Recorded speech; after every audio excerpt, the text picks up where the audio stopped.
Welcome back to another edition of All Chiefed Up. I am Steve and I'm here with Mike. Today we're going to wrap up the whole preseason, put a bow on it with the top 5 observations we made from the preseason, and we're going to take your questions from the Green Bay Packers game. But first, like this video, hit that sub button if you haven't subscribed yet, and hit the bell to get notifications when we come out with new content. Okay, well, let's just jump right in with a question. Claire says, did Rojo do enough to make the roster? Well, that's a good question, actually. In my opinion, I think that he did, considering that Derek Gore went on the IR. I think that we run 4 running backs. I have been seeing all kinds of posts on social media where people are predicting that he's getting cut, or there's talks of Rojo getting cut and this and that, but I've not seen anything that come from a reliable source. So I'm kind of thinking they're going to keep him on the 53 man. We could be completely wrong about it, but he looked like he ran hard. He finally got his opportunities behind the first team offensive line, and I think he took advantage of that. Yeah, I think Rojo looked pretty good. I think it was Ian Rappaport that tweeted out something about maybe watch Rojo before the cuts. They mentioned him in a little trade, which we've talked about that before. We said there was a few guys. We threw it on Twitter yesterday. Are they going to maybe look to trade Bouchel? It's hard to fit him on this roster, and we already talked about it. If you throw him on the practice squad, he may get poached. Rojo's in that same category. So ultimately, we think that with the thumb injury from Derek Gore, Rojo does have to be on this roster to start the season. If they go to trade him, then we're kind of cut short on running backs in the room. So I think he has to stick around. Question from Mike Smith. He says, Gents, do you have a recount on the Sky Moore play? Saw the sideline reaction of it, never saw the play. Thanks. Yeah, Mike. I'm not for sure which play you're talking about. Sky Moore had 2 plays that probably would have got the reaction. One was the punt return. He made a few moves, kicked it up the left side, and chunked off a big, I don't know how long it was, maybe 20, 30 yards, something in that Something range. in that range. He got us right around midfield. Looked pretty good, actually. He was pumped after the play, jumping up and down. The other play that probably would have got the reaction was when he cooked somebody off the line and went up the side. They held him. They called pass interference. The ball, he couldn't get to the ball, obviously, because of the pass interference. Those are probably the 2 plays I would think you're talking about, but I'm not for sure. If those aren't, go ahead and leave that in the comments and we'll address another one. I would guess it would be that punt return because they were super hyped right after that. So that'd be my guess. We got a question from Barry here. Can they keep Fountain and Gordon? Is there any possibility of that? Actually, yes. I think there is a possibility of that. Is it likely that they roll with 7 receivers? I don't think so, but that's not outside of the realm. I would think that Gordon's probably the odd man out here, but he has looked exceptional in the preseason. He didn't necessarily get looked at when he was making good plays and running good routes, but he still showed that he has it in him. But I mean, I kind of doubt they keep 7 receivers, but if they do, Gordon would probably be it. If not, he's going to be the first man out, and Darius Fountain would take the 6th spot. Right. So a little teaser. Tomorrow we're going to do a 53-man prediction. It's going to air on Monday. So, but looking back at that, we were kind of going through that last night a little bit. If you keep that 7th wide receiver, and we've already talked about, you may have to keep Bouchel as that 3rd quarterback, and we're not used to doing that.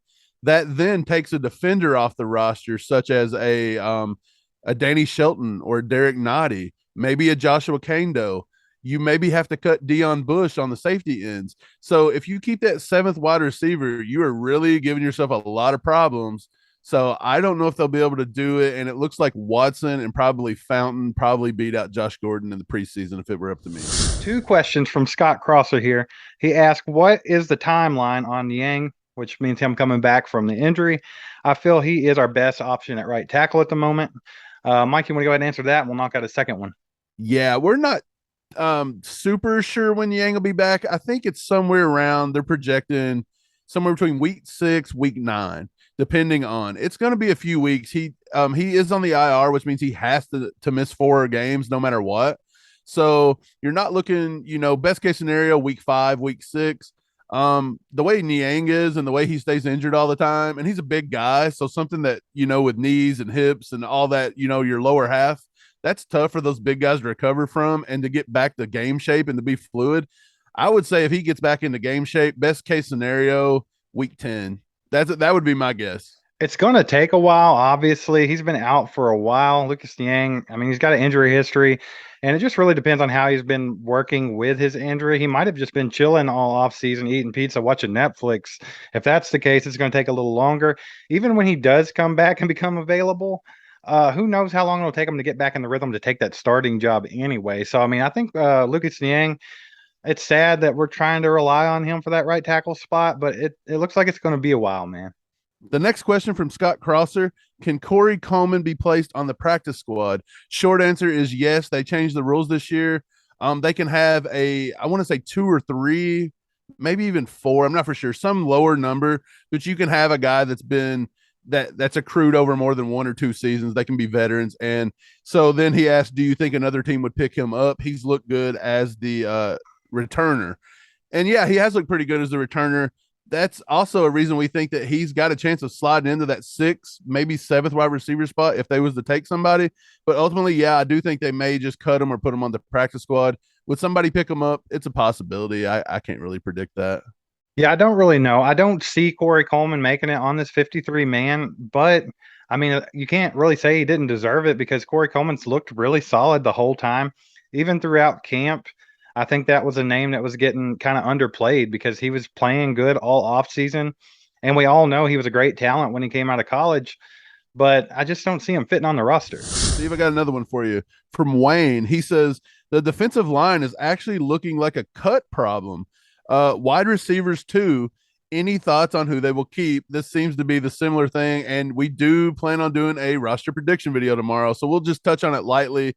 Who do you think is possibly on the cut line there on the defensive line, Steve? Yeah, Wayne, that's a great question. We actually have a lot of depth at defensive tackle. We thought we were going to be thin there. We thought that was a problem before the preseason.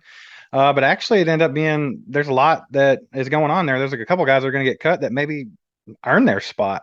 But yeah, you obviously have Chris Jones, Turk Wharton, Derek Noddy, Danny Shelton. And then after him, you're looking at Colin Saunders taking a 5th spot.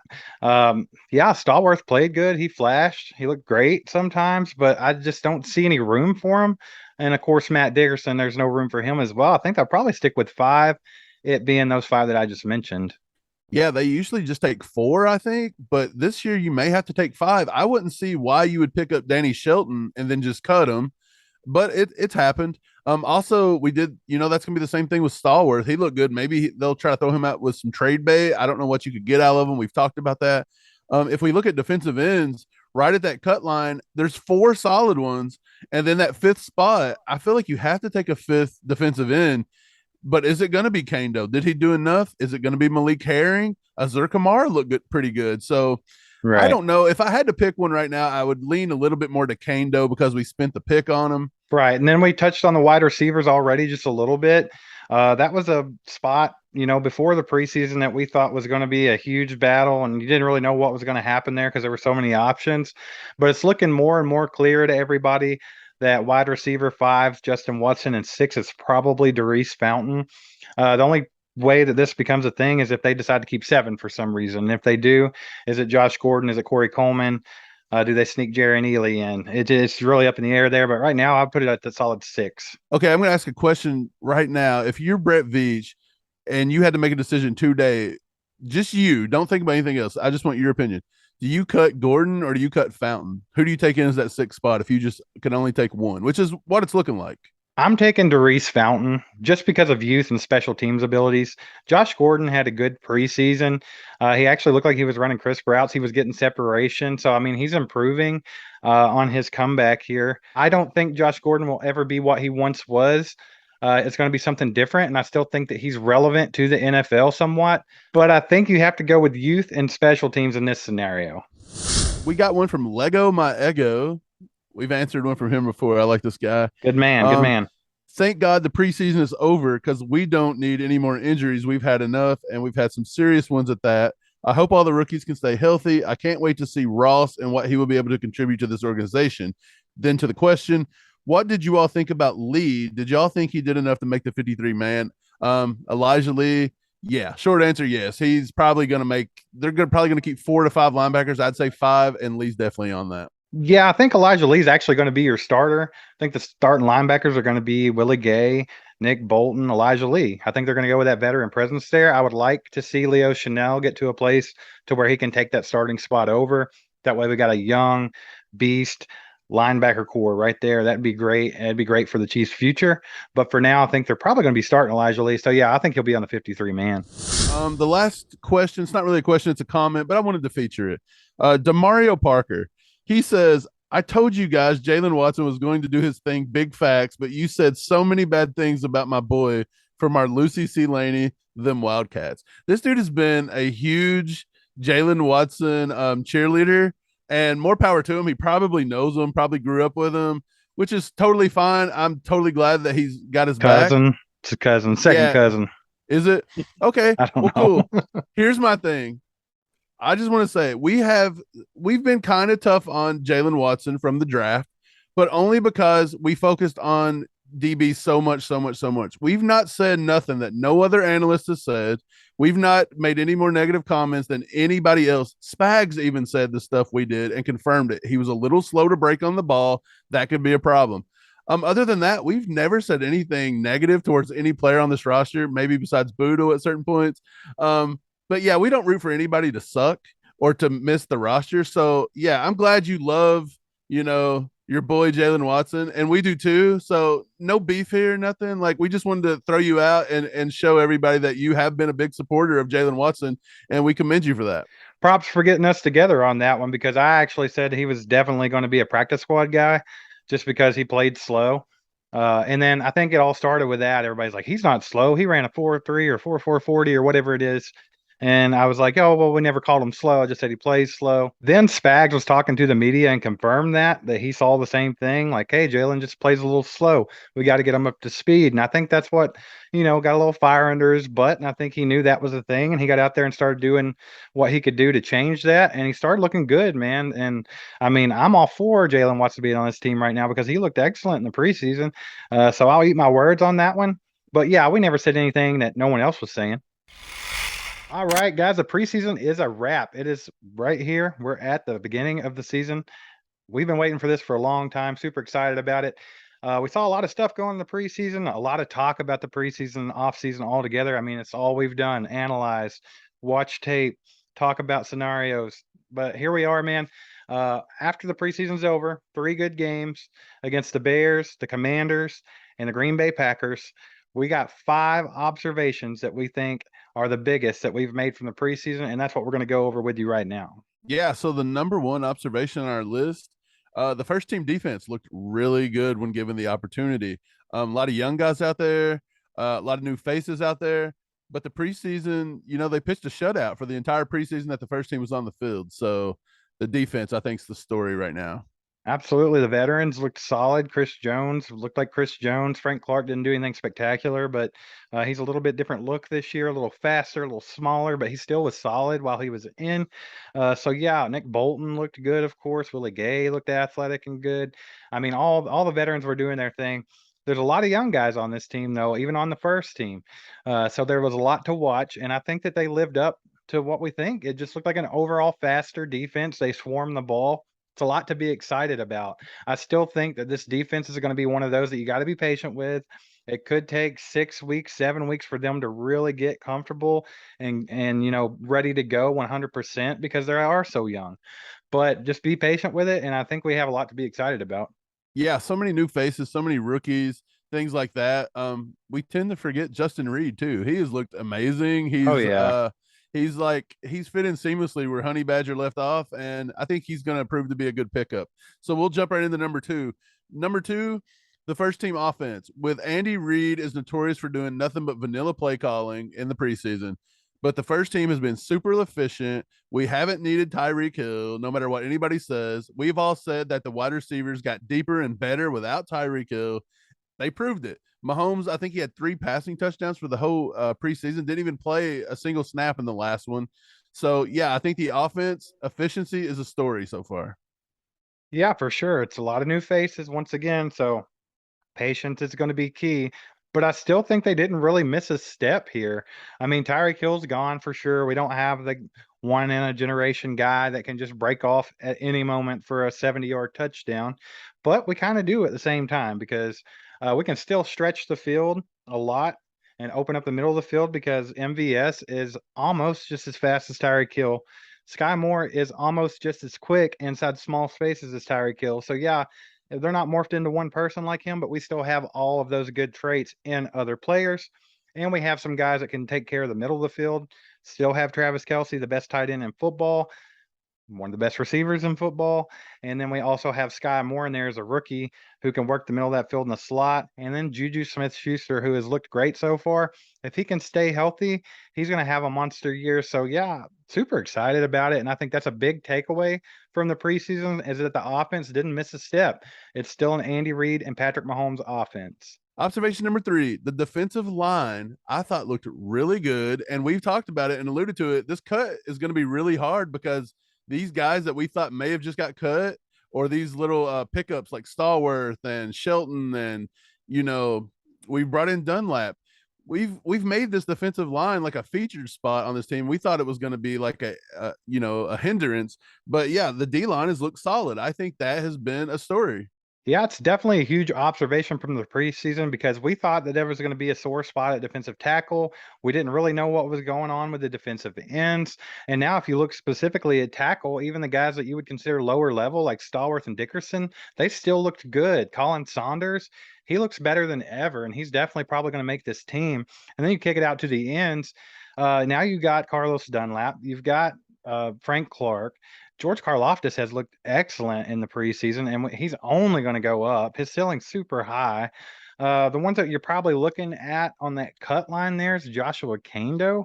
He did show just a little bit in the preseason, got a sack in the last game, actually. Blake Herring, him and Kando is kind of that cut line, so it's gonna be right in there. But overall, I think that the reservations we had on the defensive line, I think we feel a little bit more comfortable now after the preseason than we did prior to. Yeah, and to be honest, I've been really impressed with Mike Dana. I watched a lot of film of the Green Bay game. They had him kicked down in the defensive tackle, and he was like blowing by Man, people. I was more impressed with the fact that Mike Dana managed to sneak in the word flamingo in his press conference. Did he? And he didn't even try either. Like, it was great. They were like trying to sneak the word flamingo in. He just said something about we all had to flamingo in or something like I don't know what he was saying, but it was great. So the number 4 observation, the draft picks, that has been our focus. That's everybody's focus in the offseason. But the number 4 observation, the draft picks all look to be progressing at a good rate. I want to say the only draft pick that's probably been a letdown to this point, Kennard has not shown. He's not got his opportunities, but I think that's maybe on him as well. He's not played with the same fire and the same, we knew he had some technique problems. We knew he had things he had to address. I think he'll get there. I also think Kennard's on the roster. Najee may just be the only guy that may get kicked to the practice squad, and maybe not because Najee done anything wrong, just because that cornerback room is loaded. But other than that, every single draft pick has been pretty good and has looked pretty good when given the opportunity. Right. And I think a lot of the blame on the Darren Kennard situation has to be put on people just like us. We had high expectations. We just assumed that since he, you know, handled the guys in the SEC 2 years in a row, that he would be good to go straight to the NFL. But I mean, you got to stop and think there's a huge gap between college football and the NFL. And we knew that his footwork needed some improvement. But I mean, I think we just put too many expectations on him. I think he's one that you're going to have to be patient with. I still think he's going to be good. Just give it time because I mean, even after taking a lot of crap and not getting a lot of playing time in the preseason, he actually got some snaps in that Green Bay game. There were still people saying that he didn't look good, but if you go back and watch every play that he participated in, he looked pretty solid, man. He made some great run blocks. And like I had mentioned before in a previous video, the one thing that he does struggle with is those speed rushers getting to the outside, but he still managed to flush them out and keep an open pocket. So, I mean, just be patient with him. I think he's going to come around. And like you said, I can't think of any draft picks that have just been like, well, they're a dud. I think they've all hit where they're supposed to be. We just maybe had too much of an expectation for Darian Kennard and probably shouldn't have. Right. And speaking of that, that goes right into point number 5, our last observation. The offensive line, the backups, and particularly the right tackle spot is still a sore spot. Wiley now looks like he has the job firmly over Kennard. He'll start the season there. Wiley has had some costly penalties in the preseason. He's missed a lot of assignments. but now's the time that Wiley has to get it together. Wiley's got to just take over here. Like, this is the time. Like, it's yours. You want it. Go out and get it done. And so I think the number 5 observation has to be the offensive line, particularly the right tackle spot. Like, we have to solidify that. And it's funny, I was going back and watching some draft content we had put out, and you were super big on trying to find a right tackle in the first round. You were actually calling for Trevor Penning if he fell to us, because you said that one right tackle spot was a sore spot. And if we could get it together, we'd be one of the best lines in the league. And you were right. Yeah, I mean, I'm not going to toot my own horn. Just kidding. Toot, toot. We needed a right tackle. I wanted Trevor Penning. Look who the most efficient right tackle in all of football was in the preseason. It was Trevor Penning.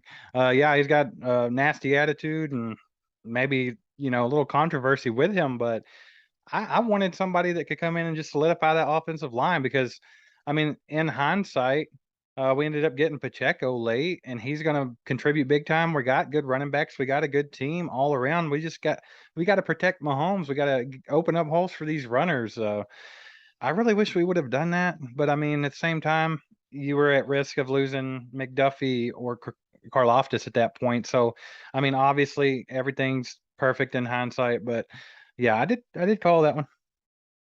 Shut up. Okay, well, that's going to wrap it up. That's our 5 observations. That's also going to wrap up the video for the whole preseason. It's been a fun ride, to be honest, but I'm finally glad we are coming up on legit Chiefs football, actual counting games. Absolutely. This is our first off season doing this thing. We've never done this before. We just decided to do it back in March, I think, maybe April. I can't remember for sure. So this was new to us. So there was a lot to cover. A lot of repetitive coverage. Sometimes we felt like we were banging our head in a wall, but thanks for sticking with us through all of it. It's been fun, but we're here, guys. The season's starting. So this is where the real fun begins. And I think it's going to be an awesome, exciting year to be a Chiefs fan. So thanks for being with us today. If you like the content, make sure to hit that like button. If you're not a subscriber yet, you're still on the fence, make sure to get down there and hit that subscribe button, man, and hit the bell. That way you get notifications when we come out with new content. We're going to keep pumping it out for this season. We're probably going to have a little bit different schedule on video releases once the season actually gets started. We just want to be consistent. That way, when we have a video out, you know what day it is and all of that. Please get down in the comments. Let us know what you think about everything. And thanks for being with us. Thanks for sticking with us. And thanks for showing the support. We appreciate you guys. Yeah, come back tomorrow for our 53-man roster prediction. It's going to be fire. See you guys. There goes a sight from my soul.